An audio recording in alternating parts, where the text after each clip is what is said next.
Assalamualaikum warahmatullahi wabarakatuh. Bismillahirrahmanirrahim. Alhamdulillahi rabbil alamin. Wassalatu wassalamu ala asyrafil anbiya'i wal mursalin Sayyidina wa maulana Muhammadin wa ala alihi wa sahbihi ajma'in, amma ba'du. Para sahabat UKTV dimanapun Anda berada, hari ini kita akan mengisi konten baca kitab. Ini merupakan materi konten yang menjadi jadwal rutinitas kita setiap bulan insya Allah. Karena UKTV merupakan kegiatan Madrasah Aliyah Ummul Qura yang baru kita buat. Hari ini perdana kita akan baca konten baca kitab tentunya. Dan kitab yang akan kita baca hari ini adalah kitab Ayyuhal Walad, merupakan satu kitab yang dikarang oleh seorang guru besar kita, Al-Imam Al-Ghazali. Beliau seorang guru besar, seorang ulama yang memiliki banyak sekali karangan kitab. Di antaranya kitab Ihya Ulumuddin dan selain sebagainya.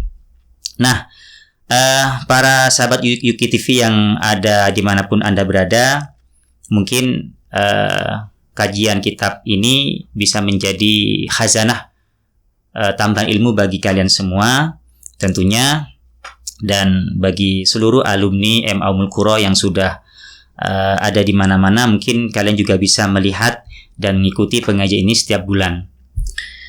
Sebelum kita baca kitab ini, saya sedikit ingin berbicara tentang masalah akhlak. Apa sih akhlak itu? Apa perbedaan dengan al-adab? Seringkali kita sulit membedakan antara terma al-adab dengan terma al-akhlak.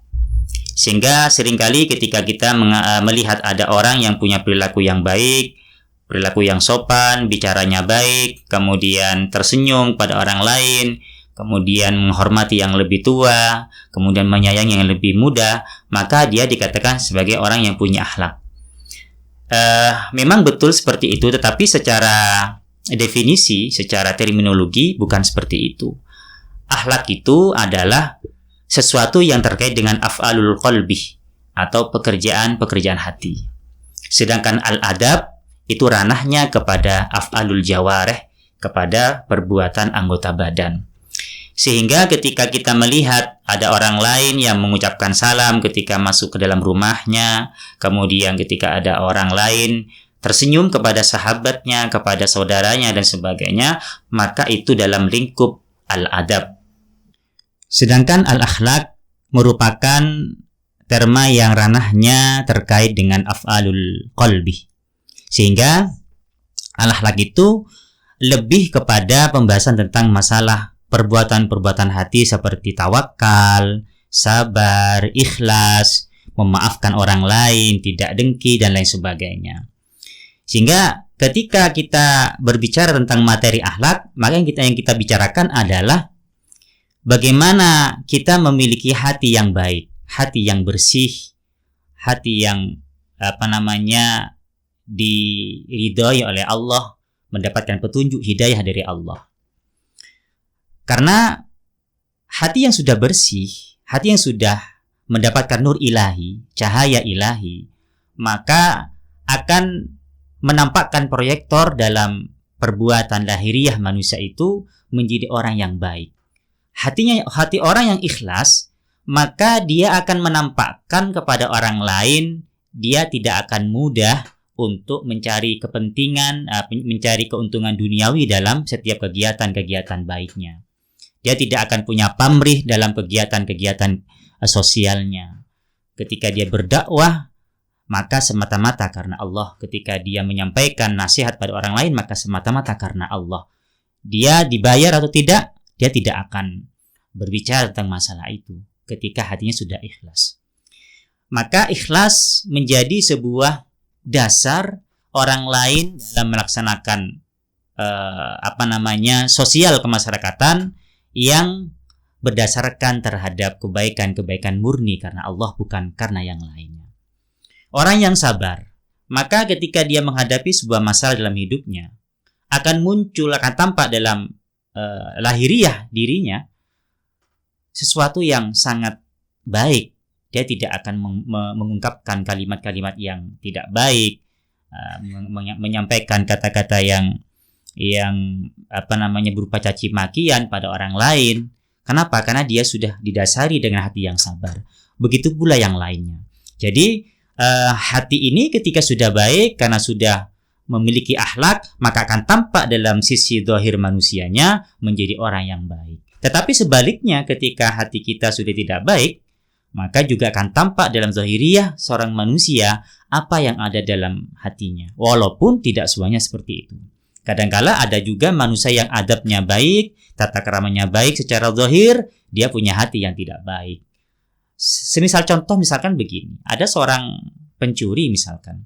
Ketika dia ingin mencuri di tempat orang lain, tetapi dia masuk dalam kategori seorang pencuri yang profesional, maka dia akan menggunakan berbagai hal yang begitu sopan santun di depan korban yang akan ia curi. Dia akan menggunakan bahasa-bahasa yang baik, santun. Dia pakai baju yang rapi, bahkan mungkin dia pakai dasi, pakai jas, pakai sepatu. Tapi ternyata tujuannya bukan untuk bukan untuk kebaikan murni karena Allah, tapi dia ingin melakukan sebuah kejahatan. Nah, tetapi secara universal, orang yang sudah baik hatinya, maka dia akan menjadi orang yang baik secara zahiriyah. Oleh karena itu, kajian-kajian akhlak sangat penting sekali dalam kehidupan yang sekarang modern ini, yang begitu banyak sudah standarisasi kehidupan yang sudah tidak sesuai dengan ajaran-ajaran agama Islam. Maka sangat penting kita sampaikan kajian-kajian akhlak di tengah-tengah gersangnya ruhaniyah manusia pada saat zaman modern ini. Baiklah para sahabat Yuki TV yang saya hormati, selanjutnya saya langsung akan baca kitab Ayyuhal Walad ini. Tentunya sebelumnya kita akan tawassul dulu sebagai bagian daripada tradisi pesantren. Kenapa? Dengan tawassul kita berharap kita dapat barokah dari pembacaan kitab ini dan kita bisa mengamalkan kitab ini. Bismillahirrahmanirrahim. Ila hadratin Nabiyil Mustafa Muhammadin sallallahu alaihi wasallam wa ala alihi wa sahbihi Syamsul Qadir Al-Jilani radhiyallahu anhu. Summa jami'a ulil musyarrin masurihi wa fi masyan jami'a sadidina wa syekhina wa jaddina wa ila madhhab kitab Alim Al-Ghazali lahumul Fatihah. A'udzu billahi minasyaitonir rajim. Bismillahirrahmanirrahim. Iyyaka na'budu wa iyyaka nasta'in. Shiratal mustaqim, shiratal ladzina an'amta 'alaihim ghairil maghdubi 'alaihim waladdallin. Amin. Bismillahirrahmanirrahim. Qala al-muallifu rahimahullahu ta'ala wa nafa'ana bihi bi'ulumihi fid dharain. Amin. Alhamdulillahi alhamdu utawi sekabehane puji lillahi iku kagungane Allah Rabbil alamin kang mangerani wong alam kabeh. Wal aqibatu utawi pungkasan kang pinuji lil muttaqina iku kaduwe pira-pira kang takwa. Wassalatu lan utawi tambahane rahmat wassalamu lan keselamatan ala nabihi muga-muga atas nabi ni Allah Muhammadin nyatane Nabi Muhammad wa ali lan keluarga Nabi Muhammad ajmain alias kabehani. Segala puji bagi Allah Tuhan yang menjadi Tuhan bagi semesta alam. Artinya pujian itu sebetulnya hanya dimiliki oleh Allah, bukan dimiliki oleh manusia. Kenapa? Karena secara hakikat manusia tidak punya apa-apa. Ambil contoh begini, ada manusia yang begitu tampan, yang begitu wibawa, dia punya kekayaan, dia punya segalanya. Tetapi yang patut kita sadari bahwa manusia itu yang melekat pada dirinya adalah milik Allah semuanya. Makanya alhamdulillah, segala puji bagi Allah. Artinya semua pujian, semua pujian-pujian kita itu hanya semata-mata milik Allah.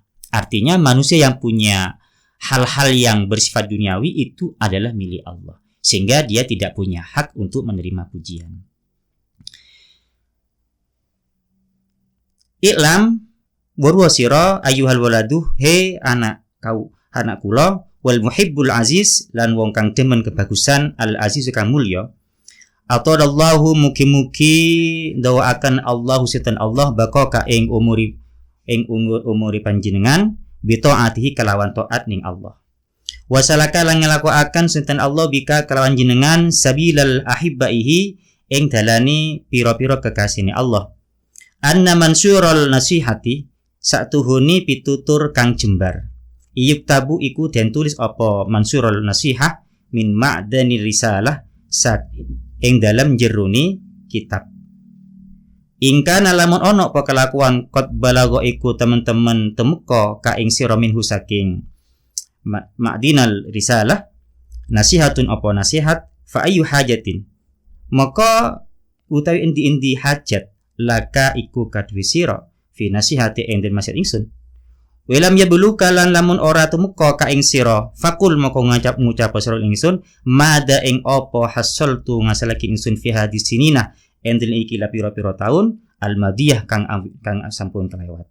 Nah, di sini Imam Ghazali memberikan sebuah pernyataan kepada kita semua. Sebetulnya kitab ini adalah cerita seorang murid beliau yang mendapatkan satu kegundahan dalam hatinya tentang masalah ahwadun nafsinya, tentang kondisi dirinya. Karena setelah dia banyak belajar kepada beliau, belajar agama, belajar akhlak, belajar ilmu syariat kepada Imam Ghazali, muridnya beliau ini ada kegundahan.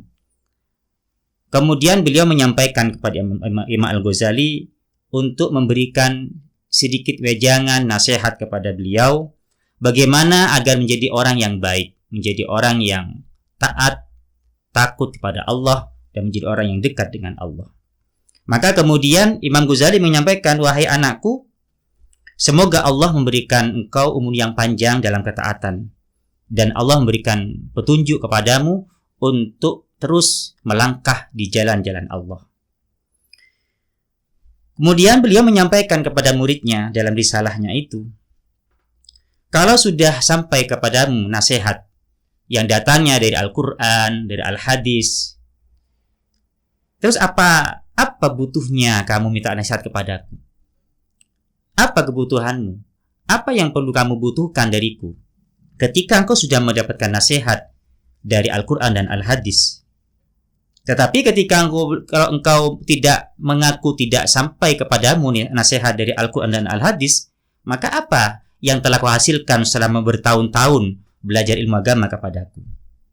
Itu yang disampaikan oleh Imam Al-Ghazali kepada muridnya ketika bertanya tentang masalah akhlak. Nah, kemudian berikutnya Imam Al-Ghazali menyampaikan dalam sebuah kalimatnya, beliau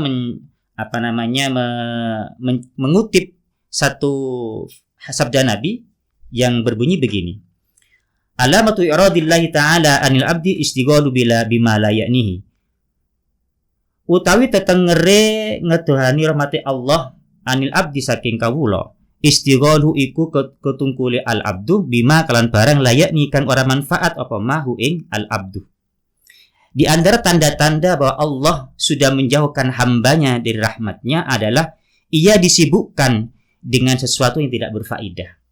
Jadi hamba itu ciri-cirinya dia tidak dekat dengan rahmat Allah, dia jauh dengan rahmat Allah adalah ketika dia disibukkan dengan sesuatu yang tidak berfaedah, yang tidak bermanfaat. Contohnya misalkan sering main game sampai lupa dengan sholatnya, lupa dengan kewajiban-kewajibannya, maka ini merupakan alamat iradillahi ta'ala. Dia sudah dijauhkan dari rahmatnya Allah. Artinya kesibukan sehari-harinya selalu disibukkan dengan hal-hal yang terkait dengan masalah duniawi. Sedangkan hal-hal yang bersifat ukhrawi dia tidak begitu memperhatikan. Maka ini tanda-tanda daripada dia sudah dijauhkan dari rahmatnya Allah. Wa imru'un dan lamun awa-awaan zahabat iku ilang saatun opo saat jam min umri saking umuri imru'un fi ghairi ma en dalam selain barang khuliqa kang didadiaken apa imru'un lahu kronoma min ibadah saking ibadah la jadiru niku mayaktini mongko iku patut antatula apa nyinto suwi alai atas ing atasi imru'un hasratu apa nelongsoni atau kerugiani hasratun. Jadi ketika ada satu saat saja dalam kehidupan dia umurnya dihabiskan kepada hal-hal yang bukan untuk apa dia diciptakan. Karena manusia itu diciptakan bukan untuk apa, tapi hanya untuk beribadah. Sama dengan satu firman Allah yang menyampaikan, "Wa ma khalaqtul jinna wal insa illa liya'budun." Tidak aku jadikan jin dan manusia hanya untuk menyembahku. Jadi penciptaan manusia diperuntukkan hanya untuk menyembah kepada Allah, untuk beribadah kepada Allah. Maka ketika ada seorang manusia yang sebagian hidupnya dihabiskan bukan untuk beribadah kepada Allah, maka pantas dia akan mendapatkan kerugian dalam hidupnya. Waman lan utai sapane wong jawaza iku ngelewati sapa man al-arba'ina ing umur 70 tahun, walam yaglib lan ora ngelindih, ora menang, khairu apa kebagusane wong ala syar'i atas keeleane wong, falitajahas moko cawis-cawiso siap-siap sapa man filan nari maring neraka. Barang siapa yang dia umurnya sudah lewat 40 tahun, sedangkan kebaikannya tidak lebih baik daripada kejelekannya, artinya dia lebih banyak jeleknya daripada kebaikannya, maka bersiap-siaplah dia masuk ke nerakanya Allah. Na'udzubillah, summa na'udzubillah. Ini luar biasa sebetulnya, merupakan satu informasi, satu khabar yang harus kita perhatikan, bagaimana seorang manusia itu perlu hati-hati ketika sudah berumur 40 tahun. Umur 40 tahun merupakan umur yang kedewasaan.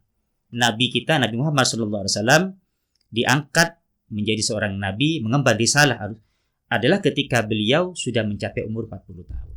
Tentunya ini merupakan indikasi bahwa umur 40 tahun merupakan umur yang perlu kita ekstra hati-hati untuk memanajemen diri kita ketika kita sudah berada di umur 40 tahun.